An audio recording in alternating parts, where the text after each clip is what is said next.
आज श्रीमंदिर में अनुष्ठित हेरा पंचमी नीति विधि परंपरा पूर्वक आड़प मंडप में विराजित महाप्रभु को दर्शन करने महालक्ष्मी श्री गुंडीचा मंदिर को विजय करेंगे। आज संध्या आलती पर विमान में पटुआरे महालक्ष्मी श्रीमंदिर बाहरी गुंडीचा मंदिर अभिमुखे यात्रा करेंगे।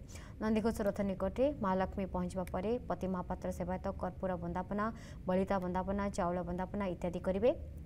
सेपटे गुंडीचा मंदिर को महालक्ष्मी जीवा बेले महाप्रभु ठारू मुखचुंबित अधरमाला महालक्ष्मी को प्रदान करा जिवो। से समय संध्या धूप चलीथिबा बेले टेरा पड़िथिबो। महाप्रभु भेट नपाई रागरे अभिमान करिवे मां महालक्ष्मी। राग जर्जरित अभिमानी महालक्ष्मी नाकजना द्वार दे प्रस्थान करने समय भितरछ महापात्र दहीपटी मणोही नीति करेंगे। आलोक रही आलोक गोटे पटे आड़प दर्शन चली पुणी आज हूँ हेरा पंचमी नीति।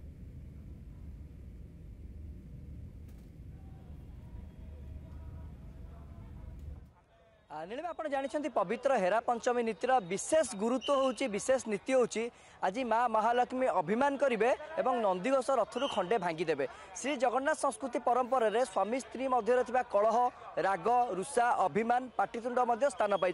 निश्चित भाव में पवित्र हेरा पंचमी नीति यही सब नीतिकांति आज विशेषकर श्रीक्षेत्र में देखा मिले और पति महापात्र सेवायत जी रही सी आज माँ महालक्ष्मी को कर्पूर वंदापना, चाउल वंदापना, बलिता वंदापना करेंगे। जितेबाला श्रीमंदिर में संध्या आलती सर से विराट पटुआर माँ महालक्ष्मी आसबे। चर्मचक्षुरे भक्त श्रद्धालु मैंने माँ महालक्ष्मी को दर्शन करेंगे। श्रीमंदिर गुंडीचा मंदिर निकट को जिते आसे आम सहित नवकिशोर पति महापात्र अच्छा आम पूरा विस्तृत भाव सहित आलोचना करवा कि भाव में नीतिकांति संपादित होता है। आज्ञा निहत भाव में आलोचना करवा समस्त कार्य ठीक भाव हम एवं मु भी उपस्थित अच्छी रही समस्त कार्य सारी सारा पर महालक्ष्मी की बाहुड़ा विजय कर श्रीमंदिर में पहुँचीदे मोर आज हेरा पंचमी कार्य सरीज घर को बाहुड़ा यात्रा कर। मत टी दर्शक मान कहते पवित्र हेरा पंचमी जो भाई आप किसी समय पूर्व कहते स्वामी स्त्री मध्य पाटितुंडर गोटे झलक जगन्नाथ संस्कृति परंपरा देखा मिले किपरि आज नीतिकांति आप समाहित करेंगे।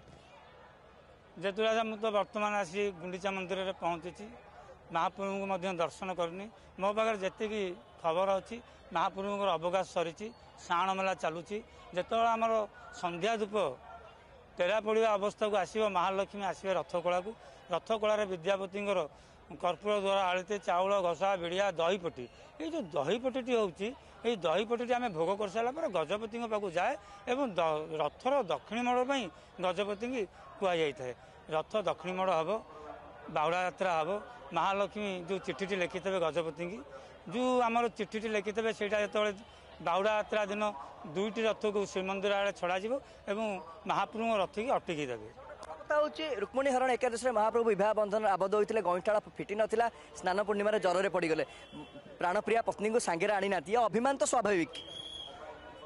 विवाह पर महाप्रभु गईठाल खोलनी नीलाद्रि विजय दिन आमर जो रत्न भंडार पाखे बसवे ये जो कली झगड़ा ये जो महालक्ष्मी आसीना रथ भांगी देती महाप्रभु पुणी बाहुड़ा यात्रा होती सुनावेश होती नीलाद्रि विजय होती नीलाद्रि विजय दिन जय विजय द्वारे जो समस्त ठाकुर चलीजे महाप्रभु जो आसिक विद्यापति जो गढ़ुर खुंब पाखे समस्त वंदापना आलती सारीदे महाप्रभु जाइए जय विजय द्वारा पहुँचे महालक्ष्मी से कबाट को किड़ीदेवे।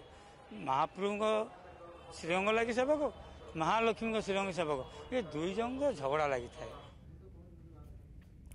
तेणु आज अनुष्ठित हो पवित्र हेरा पंचमी नीति एवं नाकचना द्वारा दे जिले महाप्रभु दर्शन न पाइबे फेरबे महालक्ष्मी और ताको नहीं सेपटे आड़प दर्शन चली आड़प अभड़ा भक्त बेस हर्ष उल्लास फेरुंट।